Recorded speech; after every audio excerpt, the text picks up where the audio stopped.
وبرکاتہ. کیا حال ہے آپ سب کا؟ الحمدللہ. نحمده ونصلي على رسوله الكريم. اما بعد فاعوذ بالله من الشيطان الرجيم. بسم الله الرحمن الرحيم. رب اشرح لي صدري ويسر لي امري واحلل عقدة من لساني يفقهوا قولي. وعباد الرحمن الذين يمشون على الأرض هونا وإذا خاطبهم الجاهلون قالوا سلاما والذين يبيتون لربهم سجدا وقياما والذين يقولون ربنا اصرف عنا عذاب جهنم إن عذابها كان غراما إنها ساءت مستقرا ومقاما. شروع کرتی ہوں اللہ کے نام سے جو بے انتہا مہربان نہایت رحم فرمانے والا ہے. اور رحمان کے بندے تو وہ ہیں جو زمین پر نرمی کے ساتھ چلتے ہیں، اور جب جاہل لوگ ان سے بات کرتے ہیں تو وہ کہتے ہیں سلام ہے تم پر. اور وہ جو اپنے رب کے لیے سجدہ کرتے ہوئے اور قیام کرتے ہوئے راتیں گزارتے ہیں، اور وہ جو کہتے ہیں اے ہمارے رب ہم سے جہنم کا عذاب پھیر دے، بے شک اس کا عذاب ہمیشہ چمٹ جانے والا ہے، بے شک وہ بری جگہ ہے ٹھہرنے کی اور اقامت کی. اور وہ کہ جب وہ خرچ کرتے ہیں تو نہ فضول خرچی کرتے ہیں نہ خرچ میں تنگی کرتے ہیں، ان کا خرچ اس کے درمیان معتدل ہوتا ہے. اور وہ جو اللہ کے ساتھ کسی دوسرے کو معبود نہیں پکارتے اور نہ اس جان کو قتل کرتے ہیں جسے اللہ نے حرام کیا ہے مگر حق کے ساتھ. اور عباد الرحمان تو وہ ہیں جو زنا نہیں کرتے، اور جو یہ کرے گا اس کو سخت گناہ ملے گا، اس کے لیے قیامت کے دن دگنا عذاب دیا جائے گا، اور وہ ہمیشہ اس میں ذلیل و خوار ہو کر رہے گا. مگر جس نے توبہ کی اور ایمان لے آیا اور عمل کیا نیک عمل، تو یہ ہے وہ لوگ جن کی برائیوں کو اللہ نیکیوں میں بدل دے گا. اور اللہ ہمیشہ بے حد بخشنے والا نہایت رحم فرمانے والا ہے. اور وہ جو توبہ کرے اور نیک عمل کرے تو یقیناً وہ اللہ کی طرف رجوع کرتا ہے، سچا رجوع کرنا. اور وہ جو جھوٹ میں شریک نہیں ہوتے اور جب کوئی بیہودہ کام کے پاس سے گزرتے ہیں تو شرافت کے ساتھ گزر جاتے ہیں. اور عباد الرحمان وہ ہیں کہ جب انہیں ان کے رب کی آیات کے ساتھ نصیحت کی جاتی ہے تو ان پر بہرے اور اندھے ہو کر نہیں گرتے. اور وہ جو کہتے ہیں اے ہمارے رب ہمیں اپنی ازواج اور اولاد سے آنکھوں کی ٹھنڈک عطا فرما اور ہمیں متقین کا امام بنا. ان لوگوں کو جزا میں بالا خانے دیے جائیں گے اس لیے کہ انہوں نے صبر کیا، اور اس میں ان کا استقبال زندگی کی دعا اور سلام کے ساتھ کیا جائے گا. ہمیشہ اس میں رہنے والے ہیں، وہ ٹھہرنے اور رہنے کی اچھی جگہ ہے. کہہ دیجئے میرا رب تمہاری پرواہ نہیں کرتا اگر تمہارا پکارنا نہ ہو، سو بے شک تم نے جھٹلا دیا تو ان قریب اس کا انجام چمٹ جانے والا ہوگا. کہہ دیجئے میرا رب تمہاری پرواہ نہیں کرتا اگر تمہارا پکارنا نہ ہو، اگر تم نے جھٹلا دیا تو انجام چمٹ جانے والا ہوگا. ان آیات میں عباد الرحمان کی 12 صفات کا ذکر کیا گیا ہے. عباد الرحمان کون ہے؟ عباد عبد کی جمع ہے، اور عبد کا لفظ عبادت سے ہے. وہ جو رحمان کی عبادت کرنے والے ہیں، وہ جو رحمان کی اطاعت کرنے والے ہیں، وہ جو رحمان کے فرما بردار بندے ہیں، وہ بندے جنہوں نے اپنی زندگی کا مقصد پا لیا اور اس مقصد کو پورا کرنے والے ہیں. کیونکہ اللہ سبحانہ وتعالیٰ نے انسان کو اپنی عبادت کے لیے پیدا کیا. سورۃ الذاریات میں آتا ہے وَمَا خَلَقْتُ الْجِنَّ وَالْإِنسَ إِلَّا لِيَعْبُدُونَ، کہ میں نے جن و انس کو اپنی عبادت کے لیے پیدا کیا. تو عباد الرحمان وہ ہوئے جو اللہ کی عبادت کرنے کے لیے تیار رہتے ہیں، اللہ تعالیٰ کی بات خوشی سے مانتے ہیں. ان کو اللہ تعالیٰ اپنے بندے کہتا ہے. ویسے تو جتنی بھی مخلوق ہے وہ اللہ ہی کے بندے ہیں، کوئی مسلم ہو نان مسلم ہو، لیکن اللہ تعالیٰ اپنے عبادت گزار بندوں کو خاص اپنے بندے کہہ کے پکار رہا ہے. اور کسی بندے کے لیے یہ بہت بڑی خوشی کی بات ہوگی کہ جس کو رب اپنا بندہ کہے، جس کو اپنا کہے. تو یہاں رب کے بندے کون ہوتے ہیں، ان کی کچھ خصوصیات کا ذکر کیا گیا ہے. پہلی خصوصیت ان کی چال کے بارے میں بات کی گئی ہے کہ رحمان کے بندے اپنی چال سے پہچانے جاتے ہیں. چلنا ایک ایسا کام ہے جو انسان دن بھر کرتا رہتا ہے، اور یہ چال جس کا یہاں ذکر کیا گیا ہے یہ اصل میں سمبل ہے ان کی تواضع کا، ہمبلنس کا. وَعِبَادُ الرَّحْمَنِ الَّذِينَ يَمْشُونَ عَلَى الْأَرْضِ هَوْنًا کہ رحمان کے بندے زمین پر نرمی سے چلتے ہیں، یعنی دوسرے لفظوں میں بہت ہمبل ہوتے ہیں. ابن کثیر کہتے ہیں کہ وہ زمین میں سکینت اور وقار کے ساتھ چلتے ہیں، غرور اور تکبر کے ساتھ نہیں چلتے، اکڑ کر نہیں چلتے. جیسا کہ اللہ تعالیٰ ایک دوسری جگہ پر فرماتے ہیں وَلَا تَمْشِ فِي الْأَرْضِ مَرَحًا زمین پر اکڑ کے نہ چلو، نہ تم پہاڑ کی بلندی کو پہنچ سکتے ہو اور نہ ہی زمین کو پھاڑ سکتے ہو. اور ہون کا لفظی مطلب ہوتا ہے آہستگی کے ساتھ چلنا. اس کا یہ مطلب نہیں کہ سستی کے ساتھ چلنا یا سلو چلنا، اس کا مطلب یہ ہے کہ چلتے ہوئے وقار اور سکینت کا لحاظ رکھنا، زمین پہ پاؤں مار مار کر نہیں چلنا، لوگوں کو متوجہ کر کے نہیں چلنا، بلکہ دوسروں کے لیے کمفرٹ دینا، یعنی دوسروں کے لیے کمفرٹیبل ہونا. نبی صلی اللہ علیہ وسلم کی چال سے پتہ چلتا ہے کہ آپ عاجز یا سست نہیں تھے، یعنی آپ نرمی سے چلتے تھے مگر سستی سے نہیں چلتے تھے. جب آپ چلتے تو زمین پر پاؤں جما کے چلتے تھے، پاؤں زمین پہ گھسیٹ کر نہیں چلتے تھے. آپ یوں چلتے تھے جیسے آپ کسی چیز پر ٹیک لگاتے ہوں، یعنی پر اعتماد، باوقار، پرسکون چال کے ساتھ، قدموں پہ پورا زور ڈال کر، لڑک لڑک کر نہیں یا پاؤں کھینچ کھینچ کر نہیں، کیونکہ اللہ سبحانہ وتعالیٰ کو تکبر سے چلنا پسند نہیں، اور متکبرانہ چال چلنے والے کا انجام بھی بہت برا ہوتا ہے، جس کی مثال قارون کی ہمیں قرآن مجید سے ملتی ہے کہ وہ بہت اکڑ کر اور بہت غرور کے ساتھ چل رہا تھا کہ زمین میں دھس گیا اور وہ دھستا ہی چلا جا رہا ہے. ابن عمر سے مروی ہے کہ وہ کہتے ہیں میں نے رسول اللہ صلی اللہ علیہ وسلم کو فرماتے ہوئے سنا کہ جو شخص اپنے آپ کو بڑا سمجھے یا اپنی چال میں تکبر کرے وہ اللہ سبحانہ تعالیٰ سے اس حال میں ملے گا کہ اللہ تعالیٰ اس سے ناراض ہوگا. تو انسان اپنی چال سے پہچانا جاتا ہے. مختلف لوگ جس طرح کی سوچ رکھتے ہیں وہ ان کی چال میں نمایاں ہوتی ہے. سکینت سے چلنے کا حکم صرف عام روزمرہ زندگی میں نہیں، نماز کے لیے بھی ہے. یعنی اگر نماز کھڑی بھی ہوگی، جماعت کھڑی ہو گئی ہے تو بھی منع کیا گیا ہے کہ دوڑ دوڑ کے اور ایک دوسرے کو کونی مارتے ہوئے یا پش کرتے ہوئے یا دھکا دے کے نہیں جائے، جیسے حرم میں عام طور پر ہوتا ہے کہ نماز کے وقت میں بعض اوقات دوسروں کا خیال نہیں رکھا جاتا. تو یہاں پر یہ بتایا گیا کہ رحمان ان بندوں کو پسند کرتا ہے کہ جن کی چال نرم ہوتی ہے، جن کے اندر عاجزی ہوتی ہے، وہ جو دوسرے انسانوں کو انسان سمجھتے ہیں اور ان کو تکلیف دینے سے بچتے ہیں. دوسری صفت عباد الرحمان کی گفتگو کیسی ہوتی ہے؟ فرمایا وَإِذَا خَاطَبَهُمُ الْجَاهِلُونَ قَالُوا سَلَامًا کہ جب جاہل ان سے خطاب کرتے ہیں، ان سے بات کرتے ہیں اکھڑ پن سے، تو وہ جواب میں سلامتی کا رویہ اختیار کرتے ہیں، ان کو سلام کر دیتے ہیں. یعنی دوسرے لفظوں میں حلیم الطبع ہوتے ہیں، شفیق ہوتے ہیں، ان کے اندر ٹالرنس ہوتی ہے، بردباری اور برداشت کی صفت ہوتی ہے کہ دوسرا شخص اگر سمجھداری کا ثبوت نہیں دے رہا اور یہ سمجھ رہے ہیں کیونکہ اللہ نے ان کو سمجھ دی ہے، باشعور زندگی بسر کرتے ہیں، تو یہ دوسروں کے ساتھ حماقت کا مظاہرہ نہیں کرتے. جزاء سیئۃ سیئۃ بمثلھا تو ہے، لیکن یہاں رحمان کے بندوں کی صفت کیا ہے کہ وہ ان کے ساتھ عاجزی کے ساتھ بات کریں. یعنی جب جاہل لوگ بری بات کہہ کے حماقت کا مظاہرہ کرتے ہیں تو یہ جواب میں مقابلے میں درگزر کا رویہ اختیار کرتے ہیں، معاف کرتے ہیں اور خیر کے علاوہ کوئی بات نہیں کرتے.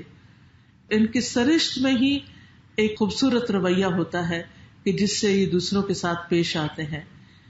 فرعون جیسے سرکش بادشاہ کے سامنے جاتے ہوئے اللہ سبحانہ تعالیٰ نے حضرت موسیٰ علیہ السلام اور ہارون علیہ السلام کو جو نصیحت کی تھی وہ کیا تھی کہ کہ اذهبا الى فرعون انه طغى فقولا له قولا لینا لعله يتذکر او یخشی، کہ جاؤ فرعون کی طرف، اس نے بڑی سرکشی کی، یعنی سخت اکڑ پن کا ثبوت دیا، جہالت کا ثبوت دیا ہے، لیکن تم نے کیسے معاملہ کرنا ہے اس کے مقابلے میں ویسا نہیں بننا.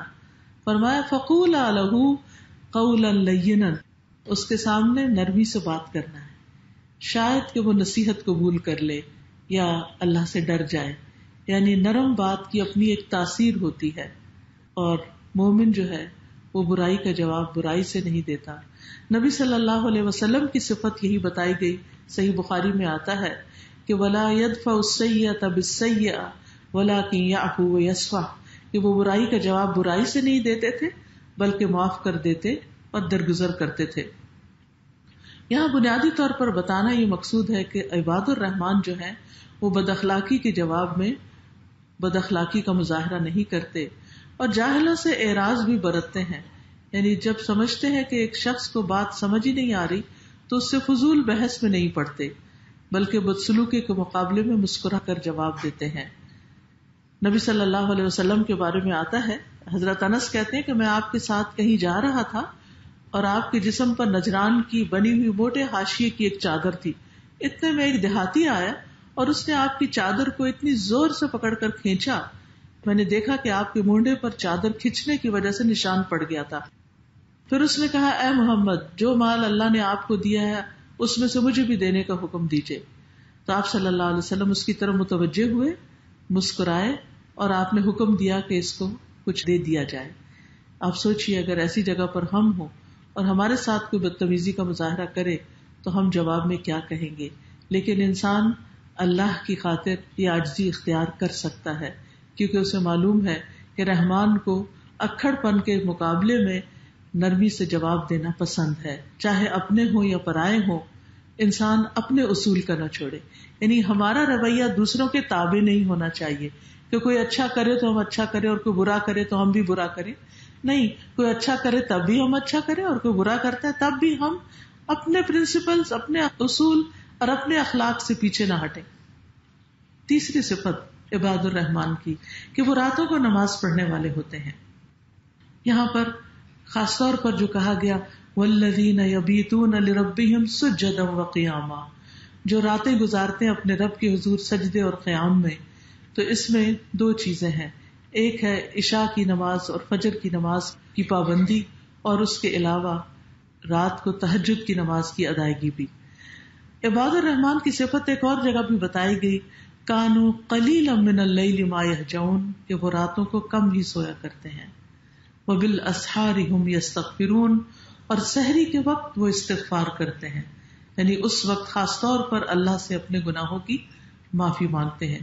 ایک اور جگہ پر فرمایا تتجافى جنوبهم عن المضاجع يدعون ربهم خوفا وطمعا ومما رزقناهم ينفقون، کہ ان کے پہلو بستروں سے جدا رہتے ہیں، وہ اپنے رب کو ڈرتے ہوئے اور طمع کرتے ہوئے پکارتے ہیں، اور ہم نے انہیں جو کچھ دیا ہے اس میں سے وہ خرچ کرتے ہیں. یہ ہے عباد الرحمان. رات کا قیام کرنے سے اللہ سبحانہ تعالیٰ بہت خوش ہوتا ہے، اور بہترین نماز جو فرض نماز کے بعد ہے وہ تہجد کی نماز ہے. ایسی نماز کہ جس کی نیت کر کے بھی انسان سو جائے تو اس پر بھی انسان کو اجر مل جاتا ہے. یعنی اگر انسان نے سوچا ہے کہ میں پڑھوں گا، یا اس کی تمنا ہے یا اس کی خواہش ہے اور وہ اٹھ نہیں پاتا، تو اس پر بھی اس کے لیے اجر ہے. تہجد کی نماز رب کے قرب کا ذریعہ ہے، سلامتی کے ساتھ جنت میں داخل ہونے کا ذریعہ ہے. تہجد پڑھنے والے جنت کے خوبصورت گھروں کے وارث ہوں گے. رسول اللہ صلی اللہ علیہ وسلم نے فرمایا کہ جنت میں ایک ایسی منزل ہے جس کا اندر باہر سے اور باہر اندر سے نظر آتا ہے، جیسے آج کل گلاس بلڈنگز ہوتی ہیں. ابو موسیٰ اشعری نے پوچھا اللہ کے رسول صلی اللہ علیہ وسلم وہ کس کو ملے گی، وہ گھر کس کا ہوگا؟ تو آپ نے فرمایا جو گفتگو میں نرمی کرے، کھانا کھلائے، اور رات کو جب لوگ سو رہے ہوں تو اللہ کے لیے قیام کرے. یعنی گفتگو میں نرمی وہی جو عباد الرحمان کی صفت ہے، اور کھانا کھلانا اور رات کو اللہ کی عبادت کرنا. چوتھی صفت عباد الرحمان کی کہ وہ جہنم کے عذاب سے ڈرنے والے ہوتے ہیں. اب دیکھیے چال بھی نرم ہے، بات بھی خوبصورت ہے، اور راتوں کو بھی جاگتے ہیں، اس کے باوجود جہنم کی آگ سے ڈرتے ہیں. والذین یقولون ربنا اصرف عنا عذاب جہنم ان عذابها کان غراما انہا ساءت مستقرا ومقاما. جو کہتے ہیں کہ اے ہمارے رب ہم سے جہنم کا عذاب پھیر دے، بے شک اس کا عذاب ہمیشہ چمٹ جانے والا ہے، وہ بہت بری ہے ٹھہرنے کی جگہ اور اقامت کی جگہ. حقیقت یہ ہے کہ جس انسان کو جہنم کی حقیقت سمجھ آ جائے پھر ہو نہیں سکتا کہ اس کی زندگی بدل جائے. جہنم کی حقیقت سمجھنے پر انسان اندر باہر سے بدل جاتا ہے. رسول اللہ صلی اللہ علیہ وسلم نے فرمایا، میں وہ کچھ دیکھتا ہوں جو تم نہیں دیکھ سکتے اور وہ کچھ سنتا ہوں جو تم نہیں سنتے. آسمان چرچرانے لگے اور ان کا حق بھی ہے کہ وہ چرچرائیں، کیونکہ آسمان میں 4 انگلیوں کے برابر بھی جگہ ایسی نہیں جس پر کوئی فرشتہ سجدے میں نہ پڑا ہوا. اس کثرت سے اللہ کی عبادت ہو رہی ہے. اور اگر تمہیں وہ باتیں معلوم ہوتی جو میں جانتا ہوں تو تم بہت کم ہنستے اور بہت زیادہ روتے اور بستروں پر عورتوں سے لطف اندوز نہ ہو سکتے اور پہاڑوں کی طرف نکل جاتے تاکہ تم اللہ کی پناہ میں آ جاؤ. حقیقت یہ ہے کہ جہنم بہت سخت چیز ہے جس سے واقعی ڈرنا چاہیے. فرشتے مسلسل اس کی آگ بھڑکا رہے ہیں اور چہروں کو جھلسا دینے والی آگ ہے اس کی، کھال ادھیڑ دینے والی اور چمٹ جانے والی. دنیا میں جہنم سے پناہ مانگنے والے جہنم ان کے لیے سفارش کرے گی. رسول اللہ صلی اللہ علیہ وسلم نے فرمایا، جو بندہ 3 مرتبہ آگ سے پناہ مانگ لے یعنی ایک دن میں، تو آگ خود کہتی ہے اے اللہ اس کو مجھ سے پناہ دے دے. لہذا ہمیں سب کچھ کرتے ہوئے بھی بے فکر نہیں ہونا اس کی پکڑ سے اور ہمیشہ دعا کرتے رہنا ہے کہ اللہ اس سے بچا لے. تو ہر روز ہمیں کم از کم 3 دفعہ جہنم سے ضرور پناہ مانگنی چاہیے کہ اللہ تعالی ہمیں اس سے بچا لے. 5ویں چیز عباد الرحمان کی صفت ہے خرچ میں میانہ روی اختیار کرنے والے. اللہ تعالیٰ ان کو جتنا بھی مال دیتا ہے اس کو فضول نہیں اڑاتے، ضائع نہیں کرتے.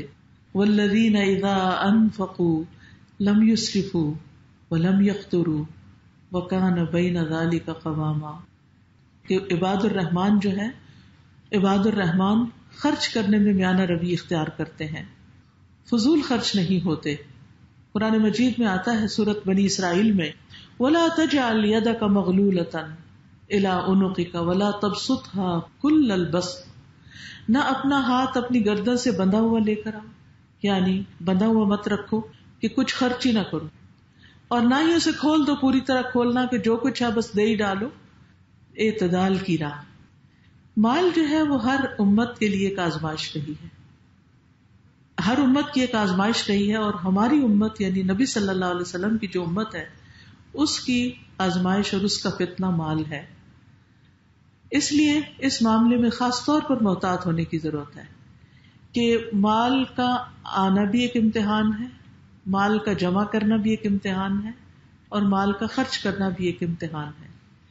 قیامت کے دن انسان کے قدم حشر کے میدان سے ٹلیں گے نہیں جب تک وہ 5 سوالوں کا جواب نہ دیتے، جن میں سے ایک سوال یہ ہوگا کہ مال کہاں سے کمایا، یعنی what was your source of income, کہ کہاں سے تم نے حاصل کیا، حلال سے، حرام سے، جائز یا ناجائز، حق کے ساتھ یا نا حق.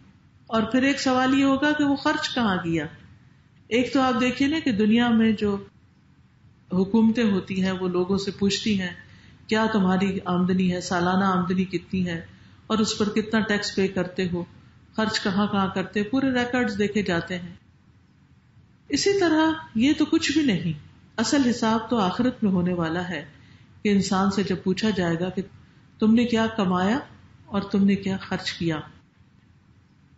نبی صلی اللہ علیہ وسلم نے فرمایا اللہ تعالیٰ تمہارے لیے 3 باتیں پسند نہیں کرتا: بلا وجہ کی گفتگو، مال کو ضائع کرنا اور بہت زیادہ سوال کرنا.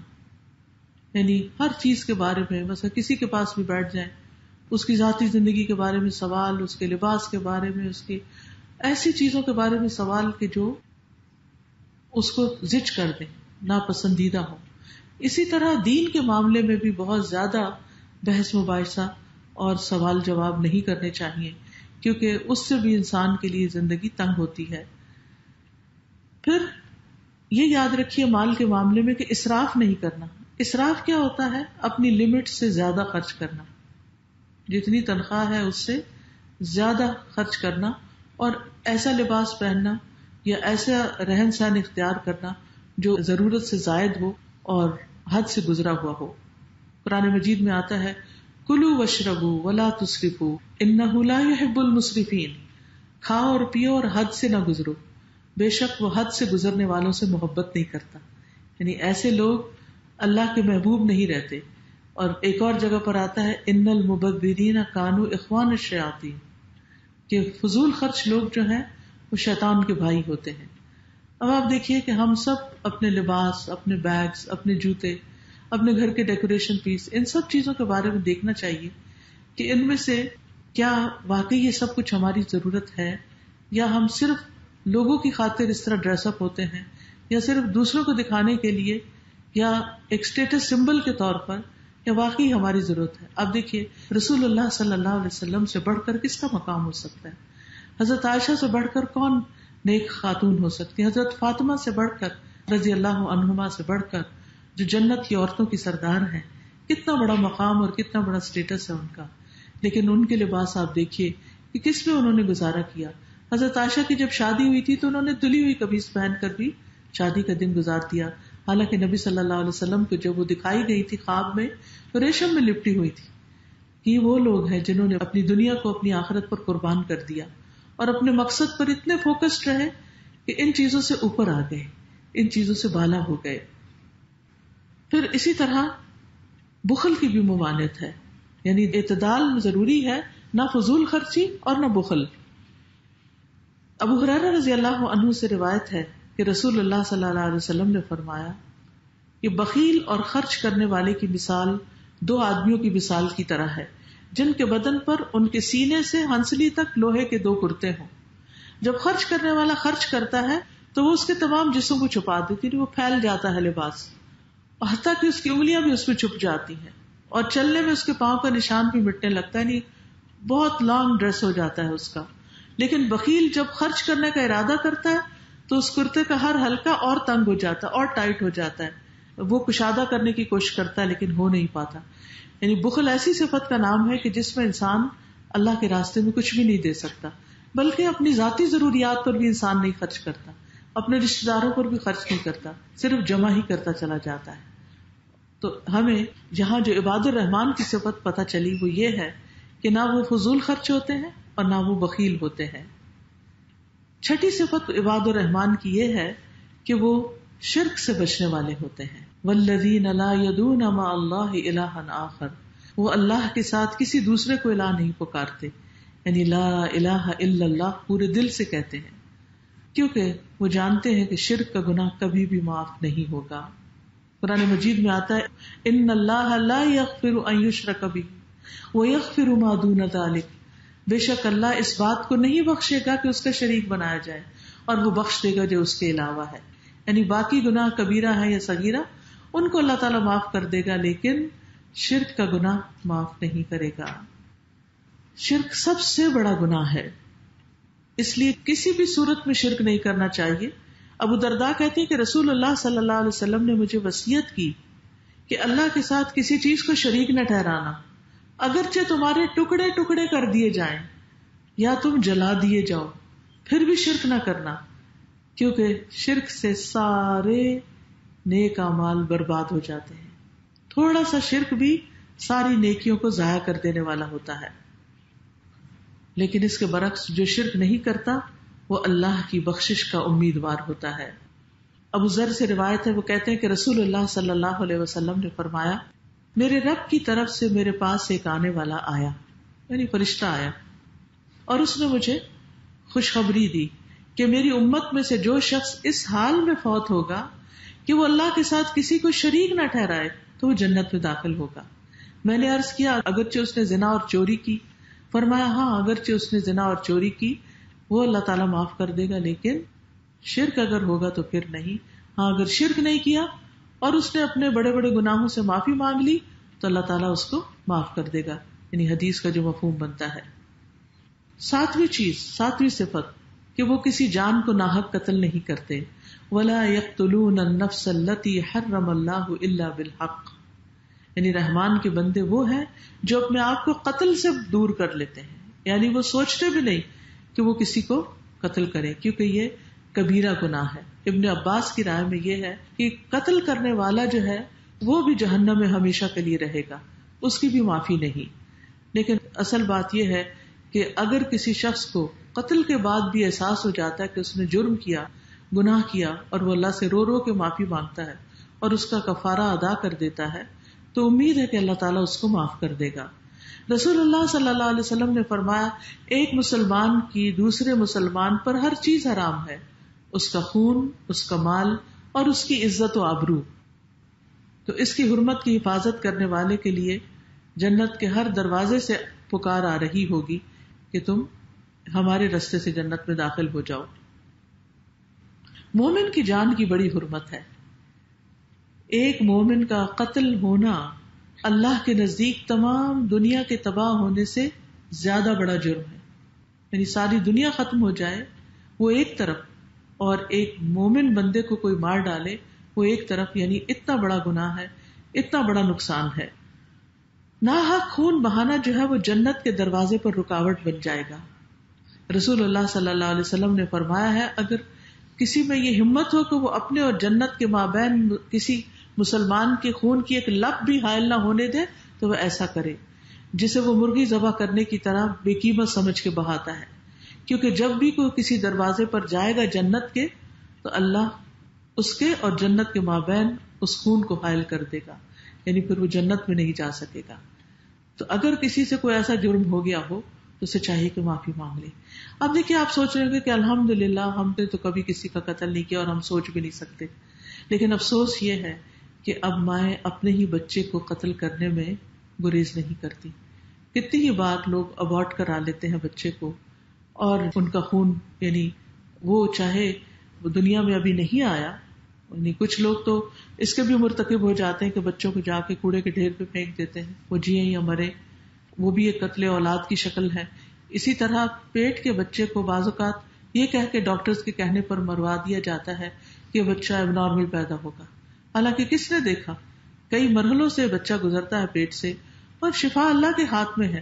اگر یہ پتا چلے کہ بچے کے اندر کوئی خاص بیماری ہے تو انسان دعا کرنا شروع کر دے، اللہ تعالیٰ کسی بھی وقت اس کو کن کہہ کے ٹھیک کر سکتا ہے. میرے سامنے ایک مثال ہے، ایک خاتون تھی، ان کو ڈاکٹر نے کہہ دیا کہ بچہ جو ہے یہ اب نارمل پیدا ہوگا. تو انہوں نے مجھے فرسٹریشن میں فون کیا.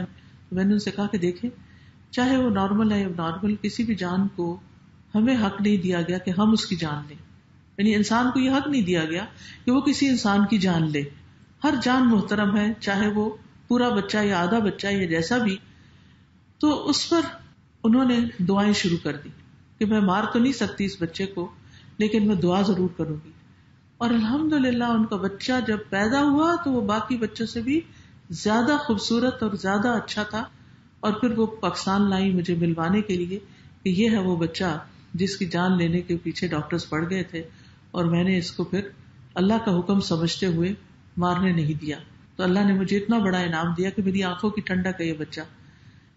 تو حقیقت یہ ہے کہ انسان کو اس معاملے میں بھی بہت محتاط ہونے کی ضرورت ہے.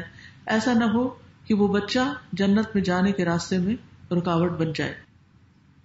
8ویں صفت رحمان کے بندوں کی یہ ہے کہ وہ زنا نہیں کرتے، اپنی شرمگاہوں کی حفاظت کرتے ہیں.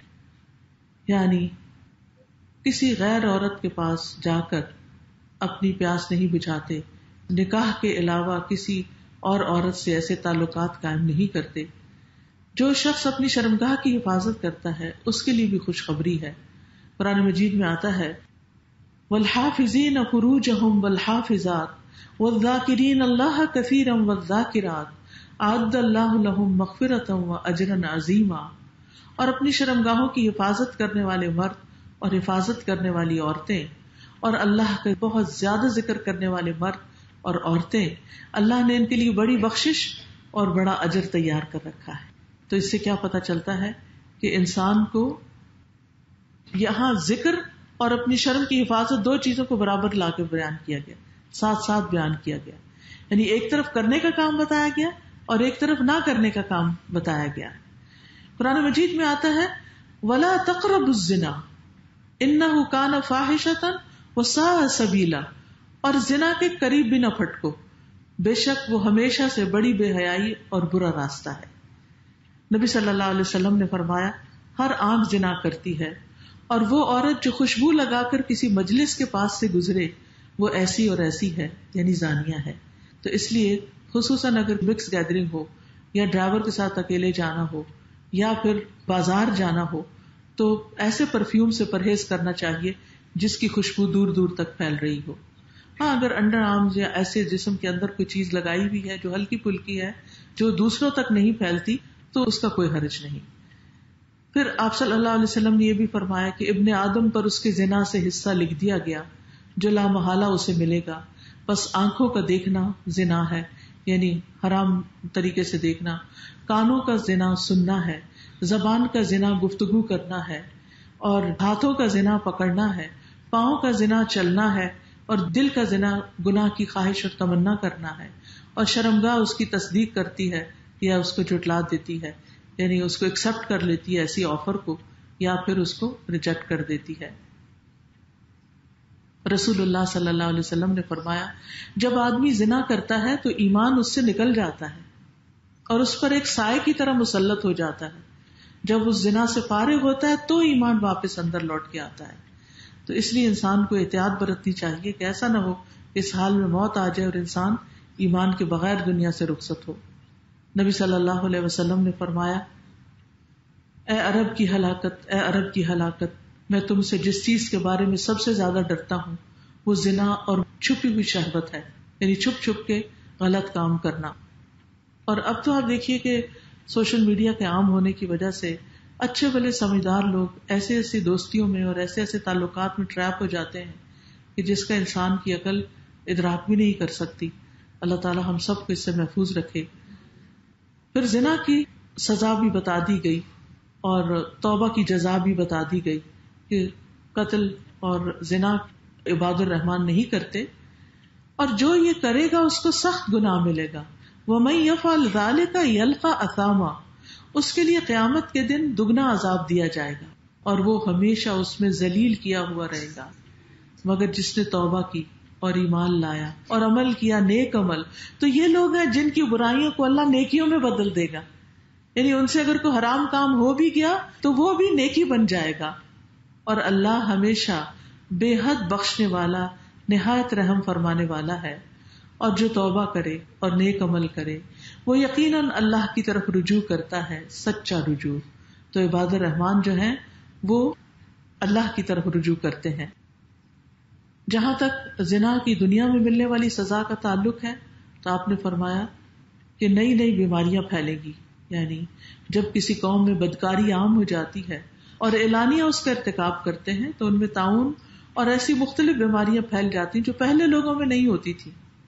ایسے لوگوں کی دعائیں قبول نہیں ہوتی، یعنی زنا کرنے والوں کی. پھر آخرت میں بھی بدترین سزا ہے، لیکن توبہ کا دروازہ بہرحال کھلا ہے. پھر 9ویں صفت عباد الرحمان کی کہ وہ جھوٹ پر گواہ نہیں بنتے. والذین لا یشہدون الزور، یعنی جھوٹی بات میں حاضر نہیں ہوتے. یعنی یہ نہیں کہا جھوٹ نہیں بولتے، بلکہ کہا جھوٹی گواہی، یعنی رحمان کے بندوں کی صفت جہاں بیان کی گئی وہ یہ وہ جھوٹی گواہی نہیں دیتے. یعنی شرک، جھوٹ اور لہو و لعب سے بچتے ہیں. یعنی فسق، لہو بات، باطل بات، فضول قسم کی مجلسیں ان میں شامل نہیں ہوتے، ان سے اعراض کرتے ہیں. اور اس کے بارے میں آیا وَإِذَا مَرُّوا بِاللَّغْوِ مَرُّوا كِرَامًا، وہ اس سے اعراض کرتے ہیں، اپنے نفسوں کو ایسی جگہوں سے بچاتے ہیں.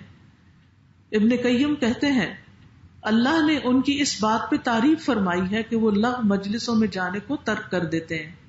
تو اس کا کیا حال ہے جو لغو بات کرے اور ایسا کام کرے. یعنی صرف وہاں جانا ہی ناپسندیدہ ہے تو کہاں یہ کہ جو وہ سب کچھ کر رہے ہوتے ہیں ان کا پھر کیا حال ہوگا، اللہ کے ہاں کیسی پوچھ ہوگی. پھر اسی طرح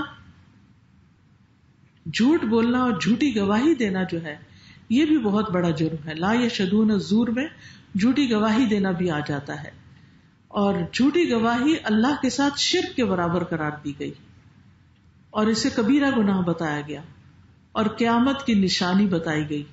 آپ صلی اللہ علیہ وسلم نے فرمایا قیامت کے قریب صرف پہچان والوں کو سلام کیا جائے گا، یعنی جن کو جانتے ہیں، دوسروں کو اگنور کر دیں گے لوگ. استغفر اللہ. تجارت پھیل جائے گی، حتیٰ کہ عورت بھی تجارتی معاملات میں اپنے خاوند کی مدد کرنے لگے گی، قطع رحمی ہونے لگے گی، جھوٹی گواہی دی جانے لگے گی، سچی گواہی کو چھپایا جائے گا اور قلم کا بہت چرچا ہوگا، یعنی لکھا پڑھا بہت جائے گا لیکن عمل نہ ہونے کے برابر. 10ویں صفت کہ وہ لغو سے اعراض برتتے ہیں، بے مقصد کاموں سے بچتے ہیں. یہ عباد الرحمان کی صفت ہے. اور یہ کہا کہ وَإِذَا مَرُّوا بِاللَّغْوِ مَرُّوا كِرَامًا، کہ اگر ایسی جگہوں پر ان کا گزر بھی ہو تو شرافت سے گزر جاتے، دیکھتے بھی نہیں، جھانکتے بھی نہیں، ان کی دلچسپی بھی نہیں. وہ رسول اللہ صلی اللہ علیہ وسلم اللہ کا ذکر زیادہ کیا کرتے تھے، لا یعنی فضول باتیں نہیں کرتے تھے، نماز لمبی پڑھتے تھے اور خطبہ مختصر دیتے تھے. اسی طرح ایک اور حدیث سے پتہ چلتا ہے کہ انسان کے اسلام کا حسن یہ ہے کہ وہ ان چیزوں کو چھوڑ دے جس سے اس کا کوئی مطلب نہیں. من حسن اسلام المرء ترکہ ما لا یعنیہ. لا یعنی بحثیں، فضول باتیں، سنی سنائے، دوسروں کے اوپر غیبت، چغلی، جھوٹ، دوسروں کو مذاق اڑانا، اس قسم کی مجلسوں میں شرکت جو ہے عباد الرحمان نہیں کرتے، ان کو اس میں مزہ نہیں آتا.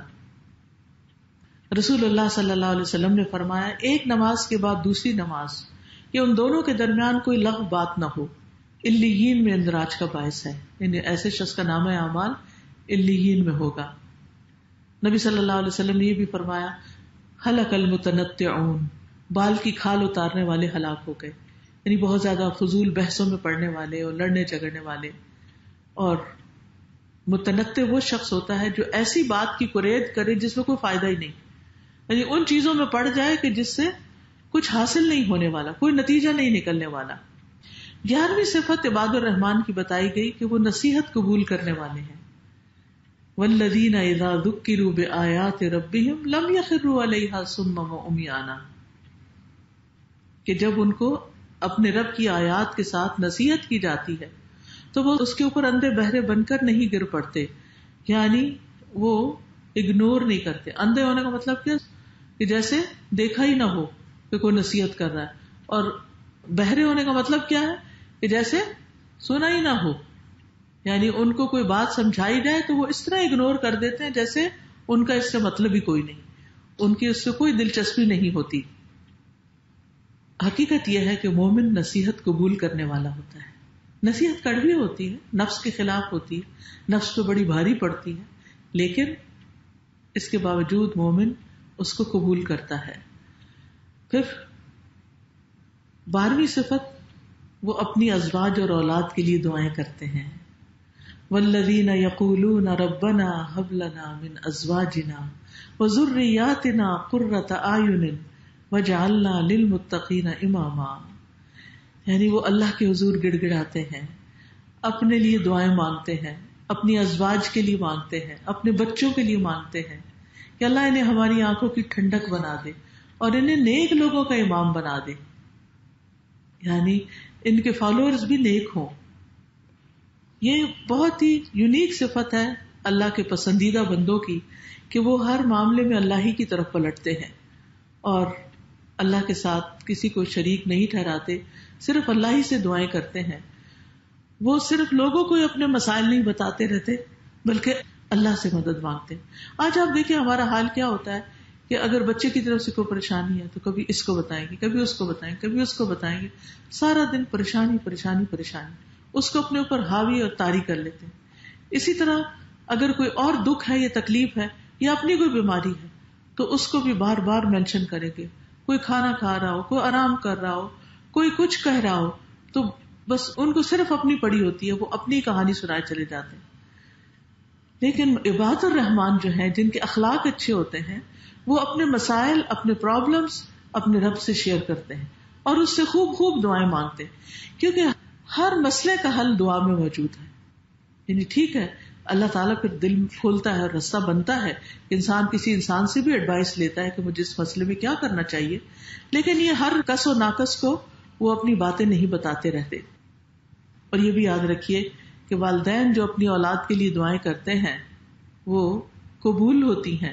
نبی صلی اللہ علیہ وسلم نے فرمایا 3 قسم کے لوگوں کی دعائیں قبول ہوتی ہیں اور ان کی قبولیت میں کوئی شک و شبہ نہیں. مظلوم کی دعا، مسافر کی دعا، اور والد کی اپنے اولاد کے لیے دعا. یعنی اگر والدہ بھی اگر اپنے بچے کے لیے دعا مانگتے ہیں تو اللہ تعالیٰ اس کو دعا کو قبول کرتا ہے. ہمیں کیا دعا مانگنی چاہیے؟ ایک تو نماز کے اندر لازمی دعا ہے رب اجعلنی مقیم الصلاۃ ومن ذریتی ربنا وتقبل دعا. اور اس کے علاوہ یہی دعا جو عباد الرحمان مانگتے ہیں ہمیں بھی مانگنی چاہیے. اور کہتے ہیں کہ اللہ اسے ہماری آنکھوں کی ٹھنڈک بنا. اس کا کیا مطلب ہے کہ یہ ہمارے لیے پریشانی کا باعث نہ ہو بلکہ ہمارے لیے خوشی کا باعث ہو. ایک دعا ہے بڑی خوبصورت حدیث میں سکھائی گئی، اللہم انی اعوذ بک من جار السوء ومن زوج تشیبنی قبل المشیب ومن ولد یکون علی ربا ومن مال یکون علی عذابا ومن خلیل ماکر عینہ ترانی وقلبہ یرعانی ان رأى حسنۃ دفنها وان رأى سیئۃ اذاعها. اے اللہ میں تیری پناہ طلب کرتا ہوں برے پڑوسی سے، ایسی بیوی سے یا بیوی شوہر کے لیے ایسے ساتھی سے جو مجھے بڑھاپے سے پہلے بوڑھا کر دے پریشان کر کے، اور ایسی اولاد سے جو میری آقا بن بیٹھے، ایسے مال سے جو میرے لیے عذاب کا باعث بنے، ایسے چال باز دوست سے بچا جس کی آنکھیں تو مجھے دیکھ رہی ہوں اور جس کا دل میری نگرانی کرتا ہو، یعنی میرے ہی خلاف چالیں چل رہا ہو. اور اگر وہ نیکی کی بات دیکھے تو اس کو دبا دے، کہیں مینشن ہی نہ کرے، اور اگر کوئی برائی دیکھے تو خوب پھیلا دے. تو اللہ ہمیں ایسے دوستوں، ایسی اولاد اور ایسے سب لوگوں سے بچا کے رکھے اور ہماری اولاد کو اللہ تعالیٰ ہدایت عطا فرمائے. اولئک یجزون الغرفۃ بما صبروا. اب ان کی جزا بتا دی گئی آخر میں کہ ان کو جنت میں بالا خانہ دیا جائے گا اس لیے کہ انہوں نے صبر کیا. بما صبروا وَيُلَقَّوْنَ فِيهَا تَحِيَّةً وَسَلَامًا. اور اس میں ان کا استقبال زندگی کی دعا اور سلام کے ساتھ کیا جائے گا. ہمیشہ اس میں رہنے والے ہیں. خالدین فیہا حسنت مستقرا ومقاما. کتنی اچھی ہے وہ ٹھہرنے اور رہنے کی جگہ، یعنی جنت. جنت ایسی جگہ ہے جسے کسی آنکھ نے دیکھا نہیں اور کسی کان نے سنا نہیں، لیکن انتہائی زیب و زینت والی اور خوبصورت جگہ ہے. نبی صلی اللہ علیہ وسلم نے فرمایا بے شک اللہ تعالیٰ قیامت والے دن جنت کو بلائے گا، وہ زینت اور سجاوٹ اور نمائش و آرائش کے ساتھ آئے گی.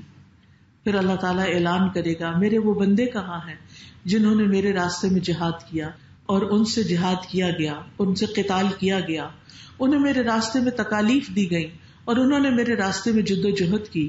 میرے بندو تم جنت میں داخل ہو جاؤ. وہ بغیر حساب کی جنت میں داخل ہو جائیں گے. اور جنت کی سب سے بڑی خوبی کیا ہے کہ وہاں انسان ہمیشہ صحت مند رہے گا، کبھی بیمار نہیں ہوگا، ہمیشہ زندہ رہے گا، کبھی مرے گا نہیں، موت نہیں آئے گی، ہمیشہ جوان رہے گا، بڑھاپا نہیں آئے گا، ہمیشہ آرام میں رہے گا، کبھی کوئی تکلیف نہیں آئے گی. سبحان اللہ، دنیا میں ایسی کوئی جگہ ہو ہی نہیں سکتی. جتنا چاہے اس دنیا کو اپنے لیے آرام دہ بنا لے لیکن وہ بن ہی نہیں سکتی. اصل تو آرام اور راحت وہاں پر ہے. اور یہی اللہ تعالیٰ کا فرمان ہے وَنُودُوا أَن تِلْكُمُ الْجَنَّةُ أُورِثْتُمُوهَا بِمَا كُنْتُمْ تَعْمَلُونَ. اور وہ آواز دیے جائیں گے کہ یہ ہے جنت جس کا تمہیں وارث بنایا گیا. کس لیے؟ اس وجہ سے جو تم عمل کرتے تھے، اس بنا پر تمہیں اس کی وراثت دی گئی. تو اللہ سبحانہ وتعالیٰ سے دعا ہے کہ اللہ تعالیٰ ہمیں اپنے عباد الرحمان میں شامل کر لے اور ہمیں ان کاموں کی توفیق دے جن سے وہ راضی ہو جائے.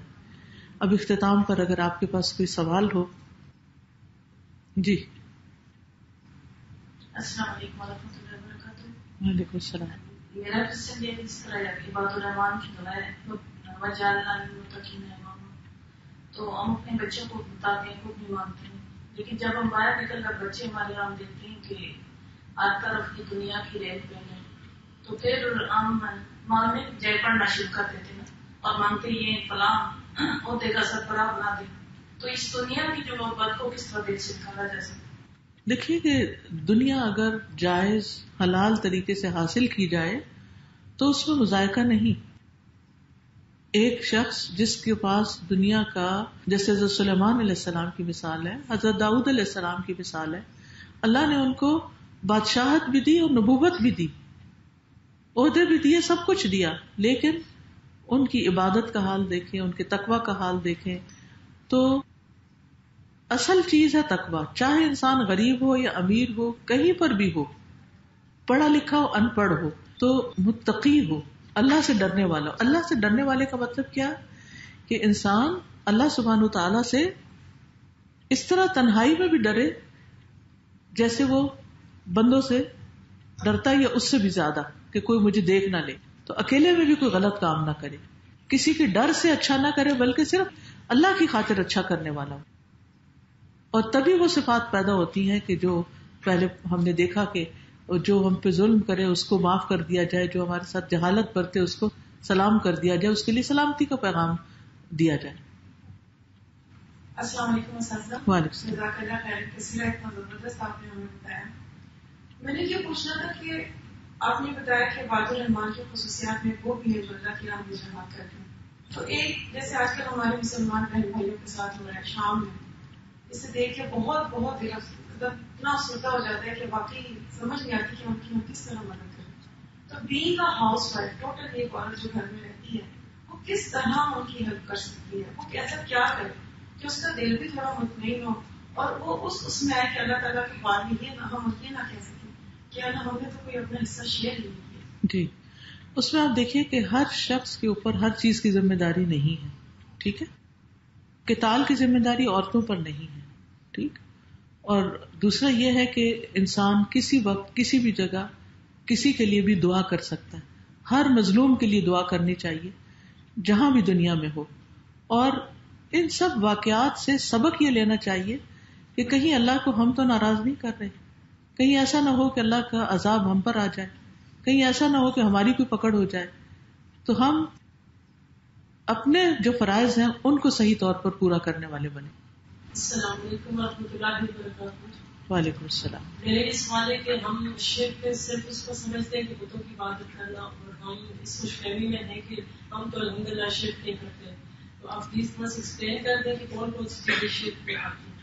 اللہ کے سوا کسی کے نام پر کسی کی عبادت کرنا، چاہے وہ بت ہو یا کوئی انسان ہو، اس کا آگے سجدہ کرنا، اس سے براہ راست دعائیں مانگنا، اس کے نام کی نظر نیاز یا قربانی کرنا، یا اس کو مدد کے لیے پکارنا، یعنی جو مر چکے ہیں، یہ چیزیں بھی شرک میں آ جاتی.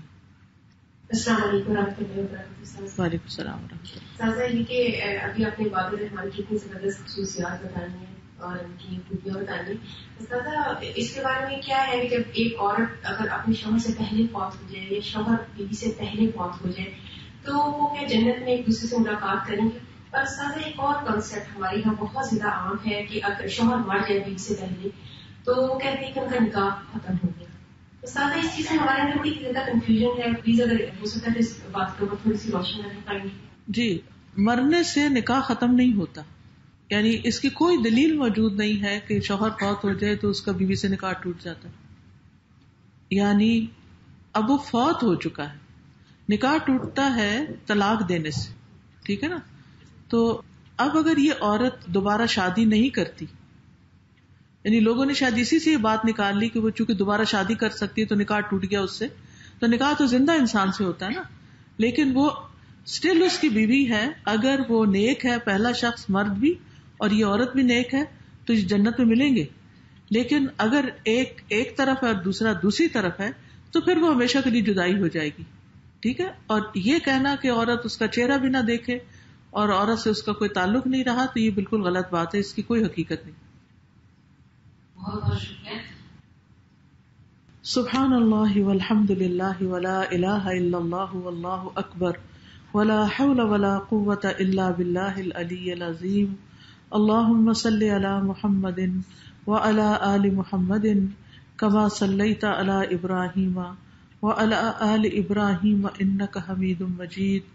اللهم بارك على محمد وعلى آل محمد كما باركت على إبراهيم وعلى آل إبراهيم إنك حميد مجيد.